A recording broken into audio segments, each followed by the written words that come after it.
sexto bloco do Educador Entrevista. Converso agora com o professor Tiago Zola. Tiago, gratidão pela participação conosco. Boa tarde.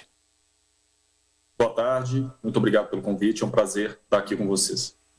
Bom, nós vamos falar um pouquinho de ensino domiciliar, né, dos impactos desse ensino sobre a formação e desenvolvimento de crianças e jovens. Primeiro vamos definir, né, Tiago, né, o que seria considerado aí o ensino domiciliar. Bom, acho que é importante esse entendimento, essa definição, porque muitas pessoas, e esse é um tema de interesse da sociedade, né? Muitas pessoas acham que o ensino domiciliar ele se resume a atividades escolares realizadas em casa. Existem uma série de parâmetros e regras para que seja caracterizado o ensino domiciliar, ou homeschooling, né, como é difundido, que determinam uma série de conteúdos, né? Ou seja, os mesmos conteúdos curriculares ministrados na escola devem ser ministrados também em domicílio. As mesmas prerrogativas da Base Nacional Comum Curricular também devem ser trabalhadas e desenvolvidas no ambiente domiciliar. Então, essas são características importantes que não podemos perder de perspectiva, né? Porque senão a gente cai naquele lugar comum de achar que basta o aluno, ele ter, o estudante, né, ele ter em casa ali um livro didático, fazer as atividades, que isso já se caracteriza como o ensino domiciliar, o que não é o caso. Ele precisa seguir um programa, assim como acontece nas escolas. E é importante isso porque a gente vê até a própria discussão do tema no Congresso, não é? Em que tanto comissões como parlamentares conflitavam a respeito disso, não é? É lógico que é uma questão que não passou ainda, não se existe previsão, mas justamente nisso, né? Olha, não importa, né? Se for realmente aprovado um processo desse tipo, ele tem que seguir bases, ele tem que ter normas, ele tem que ter avaliação, para de fato entender que está sendo efetivo esse ensino domiciliar. É isso mesmo, Luciano. O grande problema, quando essa discussão ela chega no Congresso Nacional, e essa não é uma discussão que se limita ao Congresso Nacional, sim. Ela acontece também nas assembleias legislativas, enfim, dos estados, nas câmaras municipais. É um assunto que, de uns 2 anos para cá, sobretudo com o advento da pandemia, né, se tornou pauta, né, de discussão. O problema do debate sobre esse tema nesses fóruns é que ele vem sempre permeado de muitas paixões e poucas ideias, pouco conhecimento de causa. Poucas pessoas que, de fato, estudam e entendem a educação e as especificidades da educação do nosso país, que, diga-se de passagem, é um país completamente heterogêneo no que diz respeito à educação, né, ao ensino, ou seja, com realidades muito distintas, dependendo do estado, da cidade, e são pessoas que estão debatendo isso a partir desse viés, que é um viés muito mais voltado para paixões, preocupados muito mais com questões relacionadas a valores e princípios, que são, sim, elementos importantes do processo de escolarização, mas que são questões mais relacionadas à educação familiar, né? E aí há essa confusão de que, abrindo para a possibilidade do ensino domiciliar, essas crianças, né, esses jovens estariam sendo, entre aspas, né, e aí eu abro bastante aspas nisso, protegidas de uma suposta ideologia perversa existente aí nas escolas, né? O que, em se tratando das coisas que acontecem na prática, na realidade, é algo que está muito distante de ser verdade. E justamente isso, né, de não ocorrer justamente o fator contrário, né, de justamente aprovar um processo deles, você cria aí crianças moldadas e aí sim doutrinadas, né, dentro de casa ou com uma visão extremamente limitada do mundo. De fato, nós temos exemplos diversos no mundo, né? E há um debate no Brasil em relação à validade das experiências internacionais, né? O quão válidas são as experiências internacionais se nós batemos tanto na tecla das especificidades do Brasil. O Brasil é um país com problemas que são do Brasil, né? Não se aplicam a outras realidades, e é claro que isso é importante. Mas a gente não pode esquecer que podemos sim aprender com essas experiências. E esse é um tema tão importante e complexo, e é por isso que a gente lamenta muitas vezes a forma, muitas vezes rasa, com que isso é debatido no Congresso, muito polêmico, né? Muito abrangente, porque nós temos exemplos de países que muitas vezes nós utilizamos aí como modelo, né? como espelho para algumas coisas, Estados Unidos, França, Portugal, Itália, que adotam o modelo, e aí as pessoas sempre argumentam dessa forma. Mas se é ruim, então por que esses países adotam? Países como Alemanha e Suécia proíbem o ensino domiciliar. Uhum. Então, antes de se discutir essa questão no âmbito nacional, repetindo, porque trata-se sim de um interesse para a nossa sociedade, nós precisamos responder a algumas perguntas. E é preciso envolver a sociedade no debate, porque essas perguntas, elas vão, as respostas dessas perguntas vão dar o direcionamento devido para a questão. Ou seja, qual é o papel que nós queremos que a educação exerça na nossa sociedade?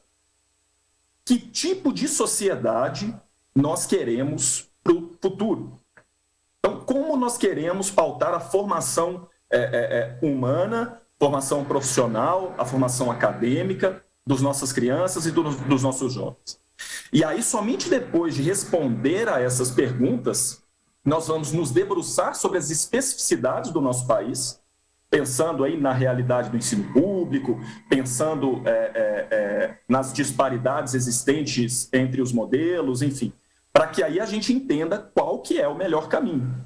Simplesmente aprovar o ensino domiciliar sem que haja um projeto, sem que haja um objetivo claro, né, uma mensagem clara, parâmetros claros, objetivos claros, fazendo com que essa seja uma solução democrática, ou seja, acessível às pessoas, para que de fato seja uma opção para todos e não para alguns, né?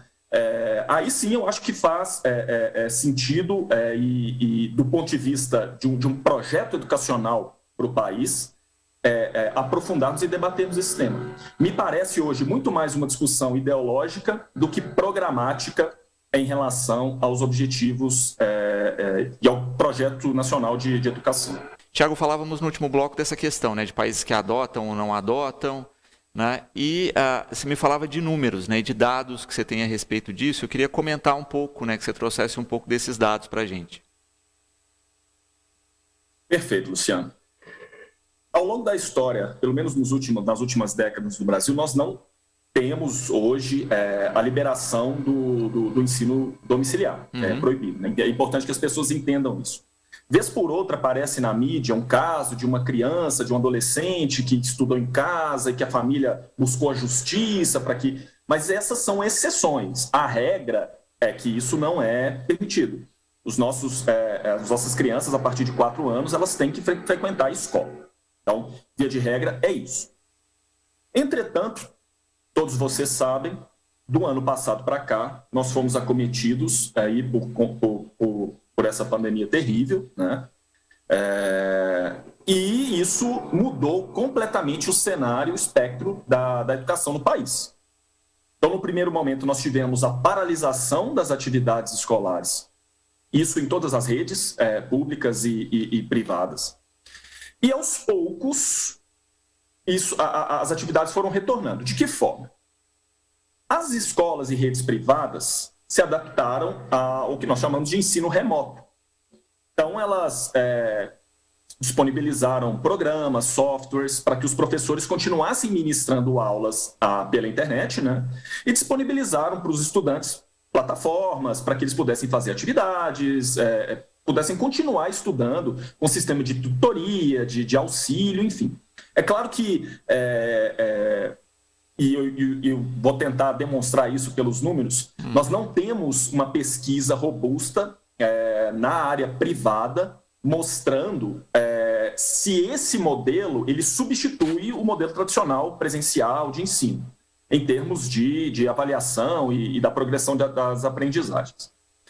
Entretanto, a rede pública, que corresponde a 86% da educação básica no país, ou seja, 86% dos estudantes, crianças e jovens no Brasil, frequentam escolas públicas. A rede pública, em função de diversas questões, manteve esse modelo de ensino remoto, né? Foi realizada uma pesquisa ao longo do ano passado e início desse ano pela Undime, que é a União Nacional dos Dirigentes Municipais de Educação, e eles trouxeram que 92%, e eles fizeram essa pesquisa, Luciano, com mais de 3.600 municípios, tá? É importante que se diga que foi uma pesquisa robusta. Desses mais de 3.600 municípios, 92% adotaram o ensino remoto. E aí as pessoas vão dizer, então, ou houveram aulas, né? Isso aconteceu. Não. Porque desses 92%, 93%, ou seja, a esmagadora maioria, utilizou como principal recurso pedagógico folhas de atividades impressas. Ou seja, algumas redes disponibilizavam nas escolas, os pais iam lá, pegavam a apostila ou um conjunto de atividades, levavam para casa, ou então algumas redes de cidades do interior, principalmente, enfim, o pessoal de educação é muito criativo, né? Mandava para casa dos alunos e, enfim, tentando de alguma forma fazer com que a atividade tivesse algum tipo de continuidade. E aí vocês perguntam, por que isso acontece? Muito simples. Mais da metade das escolas públicas do país não tem acesso à internet. Mais da metade dessas escolas não tem a infraestrutura necessária para disponibilizar um ensino remoto. E mesmo as que têm, o sinal é ruim, os equipamentos são ruins, né? Muitas delas não oferecem ao corpo docente, aos professores, um sistema de formação que permita a esses profissionais desenvolverem habilidades para que eles possam lecionar à distância, porque não pensem vocês que é a mesma coisa. Você mediar uma aula com 30, 35 estudantes à distância é completamente diferente de fazer isso presencialmente. Então, existe formação, existe estudo, existe preparo. Então, percebam, a grande maioria não teve aula. E aí, qual que era o recurso que esses estudantes tinham à disposição? Aí a gente pode dizer, olha, se eles tinham o programa da escola, se eles estavam em casa e as únicas pessoas com as quais eles poderiam contar eram ali os familiares, eram ali as pessoas mais próximas, pela primeira vez na história, nós tivemos um modelo próximo, e com ênfase no próximo, porque não é necessariamente, mas próximo ao que seria um formato de homeschooling. Porque eles estavam nas escolas, seguindo em casa, né, seguindo a orientação das escolas, sem ali essa possibilidade de ir às escolas, e são famílias, em sua grande maioria, pobres, não podem contratar profissionais para aula particular, muitas vezes não têm acesso à internet, não têm computador, enfim. E fizeram o que podiam. Qual que foi o resultado disso, Luciano? O Banco Mundial realizou um estudo esse ano, e a perspectiva, e aqui falando especificamente dos alunos dos anos finais, né, o ensino fundamental 2, aqui de 6º ao 9º ano, é que em função desse período, sem os estímulos adequados, sem o processo de escolarização, como vinha acontecendo na escola, haja uma regressão nas habilidades de leitura desses estudantes de 4 anos. Em matemática, as habilidades dos cálculos fundamentais, a perspectiva é de que essa regressão seja de 3 anos. Foi realizado também um estudo, e esse pela Undime, mostrando o impacto dentro da escala SAEB, que é a mesma escala utilizada na Prova Brasil. Prova Brasil, que é a prova realizada de 2 em 2 anos, para que nós possamos calcular o IDEB das escolas, que leva em consideração as aprendizagens em língua portuguesa, matemática e o fluxo, né? Se os alunos estão frequentando a escola, enfim. E a perspectiva é que haja uma queda de 8 a 11 pontos nessas faixas etárias. E isso representa 2, 3 anos e corrobora com os dados do Banco Mundial. Então perceba, Luciano, nós tivemos um modelo próximo e a experiência não foi boa. Aí você me pergunta, mas por que isso aconteceu, Tiago? Em função das especificidades do nosso país. Se a gente levar em consideração o que foi aprovado preliminarmente, né, um relatório preliminar no estado de São Paulo, que é um estado rico da federação, né, teoricamente, para que seja possível o homeschooling, as famílias elas precisam contratar profissionais de educação. Porque para que esse ensino seja feito em casa, eles precisam seguir um programa, eles precisam estar matriculados na rede pública, enfim, vão ser submetidos a provas periódicas, tudo perfeito, tudo maravilhoso. Mas aí eu pergunto, Luciano, quem no Brasil tem condições de arcar com os custos de aulas particulares em casa, periódicas, né? Quase que todos os dias, das diversas disciplinas? Não, são pouquíssimas pessoas que são capazes de fazer isso. Sobretudo os estudantes da rede pública, que estão na rede pública,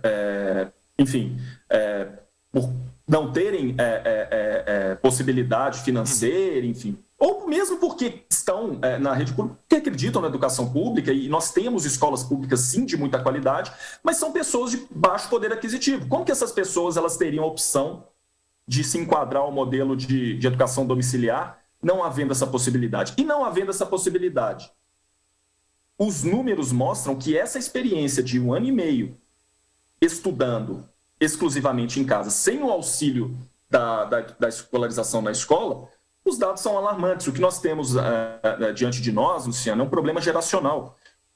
A preocupação hoje é quanto tempo vamos precisar para resgatar essas aprendizagens. Então, é um problema muito complexo, muito difícil.